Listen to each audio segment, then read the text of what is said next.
भाई भाई भाई क्या हो गया, इतना खुश क्यों हो? खुश क्यों ना हो, एसिड प्रॉपर्टीज जो समझ रहे हैं। सो डेटाबेस मैनेजमेंट सिस्टम में कुछ प्रॉपर्टीज फॉलो करते हैं जिसको हम बोलते हैं एसिड प्रॉपर्टीज। अब ये एसिड प्रॉपर्टीज इंप्लीमेंट किस पे होती है? ट्रांजेक्शन्स पे। ट्रांजेक्शन्स क्या है? सेट ऑफ स्टेटमेंट्स जिनको हम डेटाबेस पे एग्जीक्यूट करते हैं अपने ऑपरेशन के लिए। अब इसमें सबसे पहले आती है एटोमिसिटी। एटोमिसिटी क्या कहती है कि या तो ट्रांजेक्शन पूरी एग्जीक्यूट होगी या कुछ भी एग्जीक्यूट नहीं होगा। कैसे?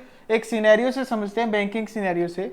लेट्स से डीबी के अंदर एक एंट्री है ए यूजर की जिसके अंदर वैल्यू है 300 और बी यूजर की एंट्री है जिसके अंदर वैल्यू है 500।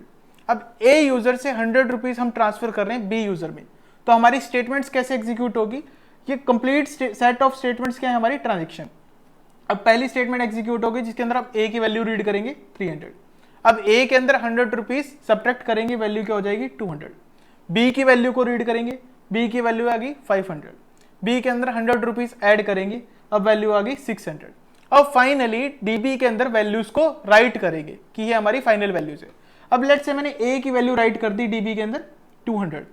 अब किसी रीजन से एरर थ्रो हो गया, लेट्स से यहां पर मेरी ट्रांजेक्शन एग्जीक्यूशन बंद हो गई। तो एक अब डेटाबेस की स्टेट क्या हुई? ए की वैल्यू क्या आ गई 200 और बी की वैल्यू क्या आ गई 500। मीन्स मेरे अकाउंट से 100 रुपीज डिडक्ट हो गए लेकिन बी यूजर को वो भी क्रेडिट नहीं हुए, तो डेटा क्या होगा? इनकंसिस्टेंट। इस चीज को हैंडल करता है एटोमिसिटी। एटोमिसिटी क्या कहता है? जहां पर भी एरर एग्जीक्यूट हुआ है वहीं से ट्रांजेक्शन रिवर्ट हो जाएगी और कंप्लीट ट्रांजेक्शन रोल बैक हो जाएगी, मीन्स पुरानी स्टेट पर आ जाएगी। अब ए की वैल्यू क्या हो गई 300 और बी की वैल्यू क्या होगी वापिस से 500। अगर ट्रांजेक्शन सक्सेसफुल एग्जीक्यूट हो जाती है तो ए की वैल्यू क्या होती है 200 और बी की वैल्यू क्या होती है 600। तो हमारा डेटा क्या है? कंसिस्टेंट रहेगा। Second property is itself consistency. Consistency का मतलब है कि ट्रांजैक्शन एग्जीक्यूट होने से पहले और ट्रांजैक्शन एग्जीक्यूट होने के बाद जो डेटा है वो कंसिस्टेंट रहेगा। एग्जांपल समझते हैं। पहले वैल्यू क्या थी? ए की 300 और बी की 500। टोटल वैल्यू क्या थी? 800। अगर ट्रांजैक्शन सक्सेसफुल एग्जीक्यूट हो जाती है तो ए की वैल्यू क्या आती है 200 और बी की वैल्यू क्या आती है 600। टोटल वैल्यू क्या है 800। मींस हमारा डेटा कंसिस्टेंट रहता है हर फॉर्म में। तो ये क्या है? ऑपरेशन के बेसिस पे है। अब लेट्स से यहां पर हमने दो वैल्यूज को अपडेट किया, एक के अंदर सब्ट्रैक्ट किया, दूसरी वैल्यू के अंदर ऐड किया, तो हमने चेक कर लिया कि इनिशियल एडिशन और फाइनल एडिशन सेम आ रहा है। लेकिन लेट्स से हम डिलीट ऑपरेशन परफॉर्म कर रहे हैं, तो डिलीट ऑपरेशन के अंदर कंसिस्टेंसी होगी कि ऑपरेशन परफॉर्म करने से पहले डेटाबेस के अंदर एंट्री है और ऑपरेशन परफॉर्म करने के बाद डेटाबेस के अंदर एंट्री नहीं है। जो हमने डेटा डिलीट किया वो डिलीट हो गया, तो हमारा डेटा क्या है? कंसिस्टेंट है। कंसिस्टेंसी समझ आ गई। थर्ड है आइसोलेशन। आइसोलेशन थोड़ा हार्ड है बट इतना भी हार्ड नहीं है, हम इसको बिल्कुल ईजी लैंग्वेज में समझेंगे। आइसोलेशन का मतलब है कि दो ट्रांजेक्शन पैरेलली एग्जीक्यूट हो सकती है गिवन कंसिस्टेंसी ब्रेक नहीं होनी चाहिए और दोनों ट्रांजेक्शन इंडिपेंडेंटली एग्जीक्यूट होती है, एक ट्रांजेक्शन दूसरी ट्रांजेक्शन पे कुछ भी इफेक्ट नहीं डालती। कैसे? Let's say T1 transaction execute हो रही है और T2 ट्रांजेक्शन एग्जीक्यूट हो रही है। अब T1 ट्रांजेक्शन E1 एंट्री पे एग्जीक्यूट हो रही है और T2 ट्रांजेक्शन E2 एंट्री पे एग्जीक्यूट हो रही है। मींस डेटाबेस के अंदर दोनों अलग अलग एंट्रीज है। अब T1 ट्रांजेक्शन चाहे इसकी वैल्यूज को रीड करे या राइट करे, T2 ट्रांजेक्शन इसकी वैल्यू को रीड करे, राइट करे या अपडेट करे। अब T1 ट्रांजेक्शन का कोई भी इफेक्ट नहीं है T2 ट्रांजेक्शन पे, क्योंकि ये दोनों अलग अलग एंट्रीज पे एग्जीक्यूट हो रही है।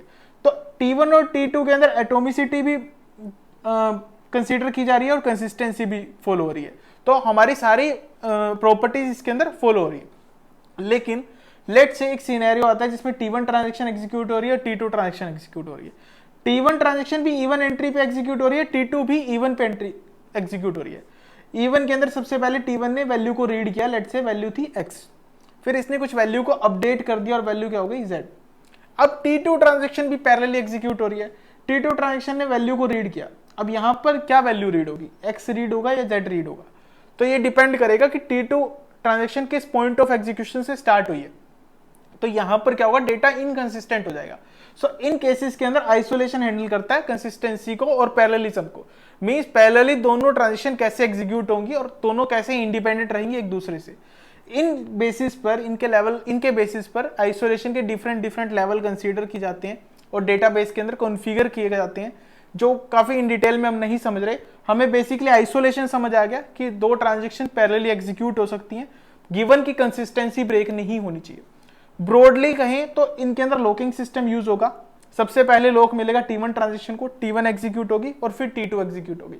लेकिन ऊपर वाले केस में T1 और T2 ट्रांजेक्शन पैरेलली एग्जीक्यूट हो सकती है। अब आइसोलेशन हमें समझ आ गया। अगर आइसोलेशन किसी को समझ नहीं आया तो वीडियो को स्टॉप कर लें, पहले इसको अच्छे से समझें।